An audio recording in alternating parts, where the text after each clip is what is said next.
So today's poem is from 1996. It's called Pandas in Trees. And as far as I can recover, the context was a friend of Eve's, Eve had a daughter, and I think that daughter was in the process of coming out. That person was called Carrie, who you'll see appears in this poem. And so this is a kind of queer bedtime story in the form of a poem. So it's Pandas in Trees from 1996. Carrie was fond of hieroglyphics. Also, she didn't mind dining out. She thought her friend Louise was terrific, but what she was insane about was pandas. When her gang for fun impersonated the National Zoo, Carrie was always the goofy one, munching thoughtfully on bamboo. She knew just how to do it too.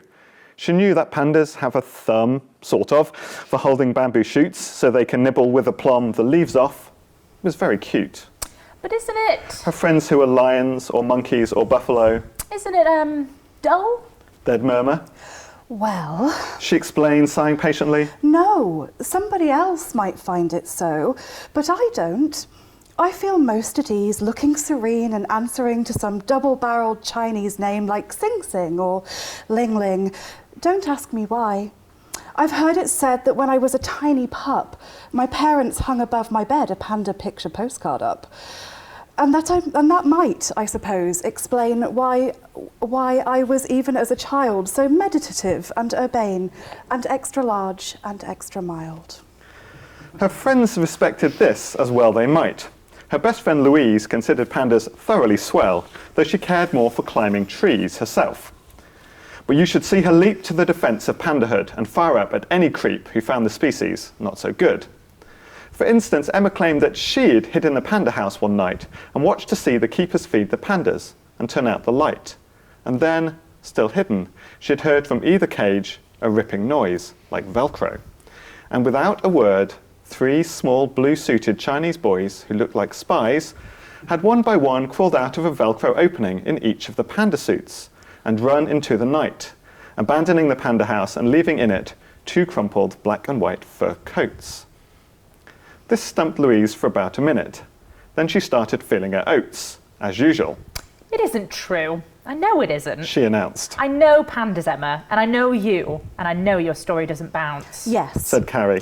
It would have been in all the papers if they'd found a couple of hollow panda skins balled up one morning on the ground. Still, she was shaken, you could hear. And, said Louise, I don't see why the spies should impersonate a bear to get into the zoo and spy, but anyone can go into the zoo. Carrie bucked up and said, You whopping liar, Emmy. Plus the bamboo.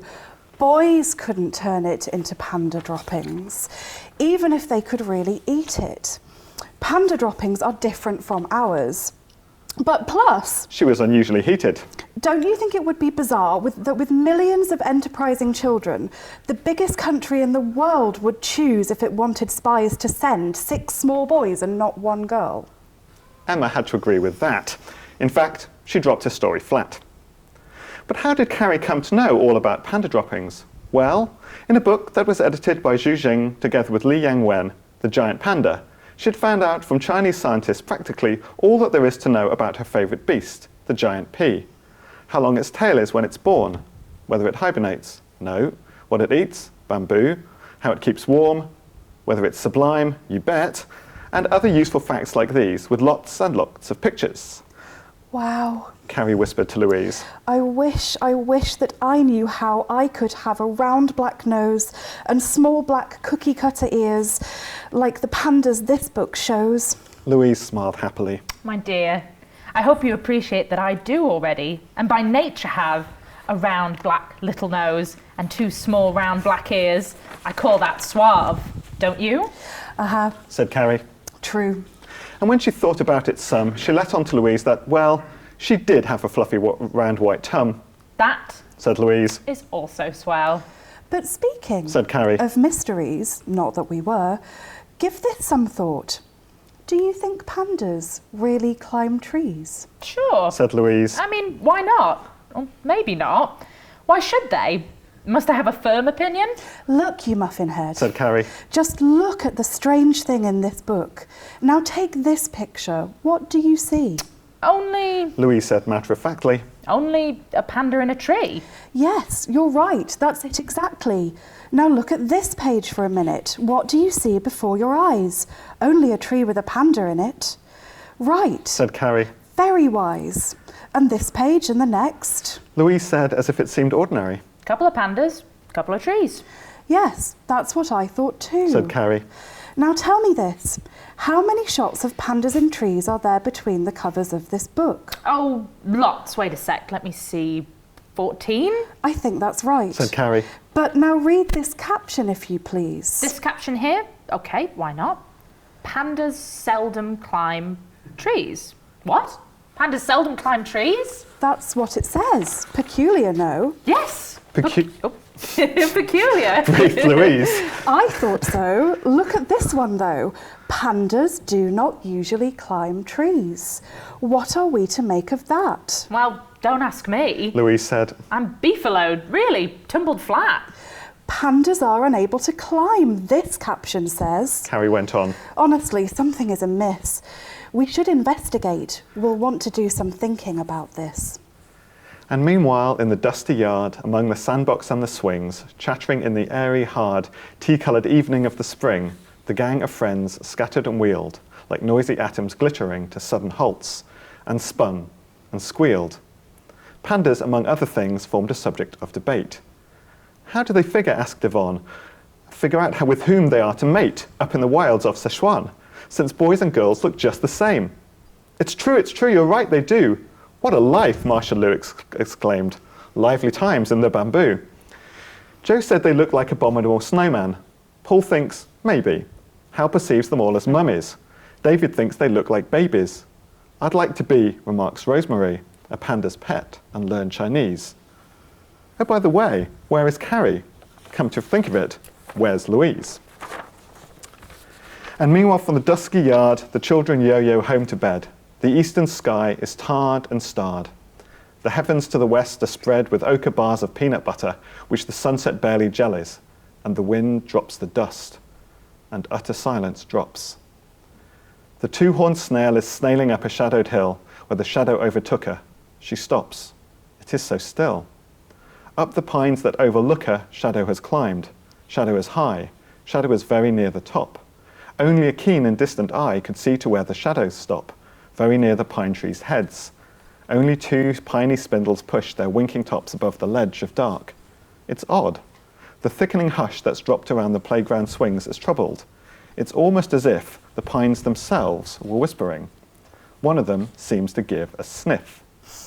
Pandas It murmurs acidly. may do whatever else they please for anything I care, but surely they never, almost never, climb trees. Surely. The other one agrees. Naturally, not hardly never. Imagine pandas climbing trees, virtually not whatsoever. It is distinctly odd. A breeze is making both the pine tips wiggle. Down, down from the peaky trees floats something like a breezy giggle. No, no, no. One of the trees declares. Other beasties climb aloft, but surely not the panda bear, so lovably inept and soft. It's true, they're wise, they're strong and massive, and they're resourceful, and they're clever, but they are, how to put it, passive. And that is why the panda never... Never, never. Sang the tree beside it. Oh no, never, never. Or at least not frequently. Well, I should say not. Really barely, you should pardon the expression, ever. Quite remarkably rarely.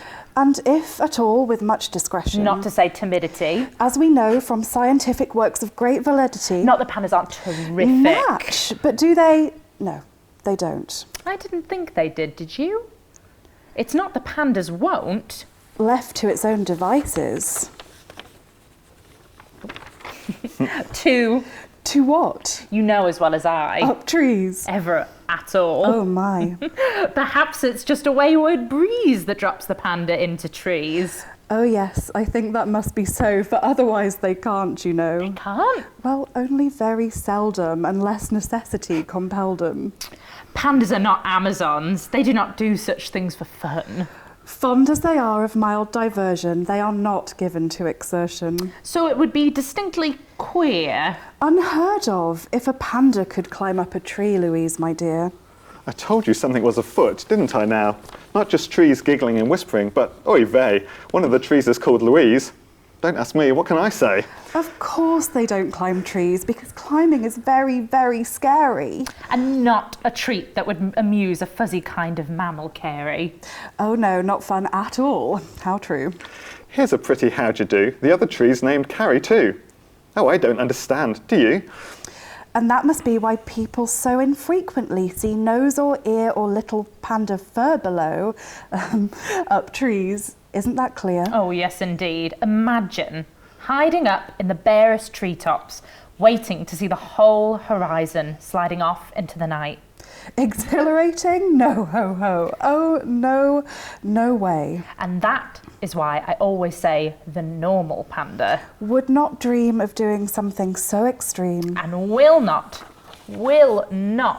climb a tree. Pass the bamboo. Good night. Teehee. Thank you.